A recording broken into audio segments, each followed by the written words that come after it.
नमस्कार दोस्तों।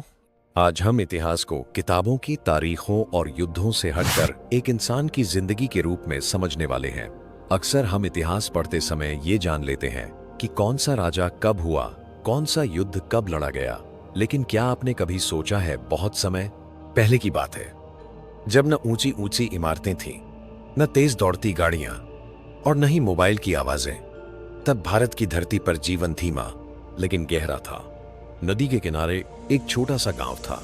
उस गांव में आरव नाम का एक लड़का रहता था। आरव रोज सुबह उठकर अपने पिता के साथ खेतों में जाता। उसके पिता कहते थे, बेटा, ये मिट्टी ही हमारी माँ है। जो इसे समझ लेता है वही जीवन को समझता है।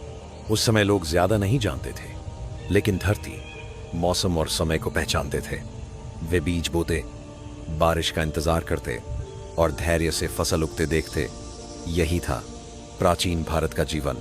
प्रकृति के साथ संतुलन वो जीने का तरीका सिखाती थी। थोड़ी दूर एक आश्रम था। वहां गुरुदेव शर्मा रहते थे।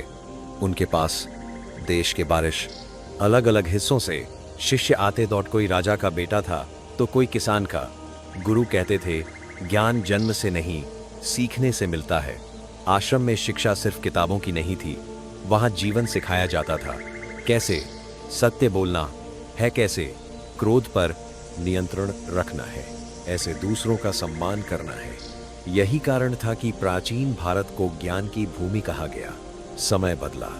गांव के पास एक नगर बसने लगा। बाजार लगे, कारीगर आए, व्यापार बढ़ा। राजा धर्मपाल उस राज्य का शासक था। वह हर निर्णय लेने से पहले मंत्रियों और विद्वानों से सलाह करता। राजा जानता था राज्य तलवार से नहीं, न्याय से चलता है। इसलिए लोग अपने राजा से डरते नहीं थे, उस पर भरोसा करते थे। एक दिन गांव के दो किसानों में झगड़ा हो गया। मामला राजा के दरबार तक पहुंचा।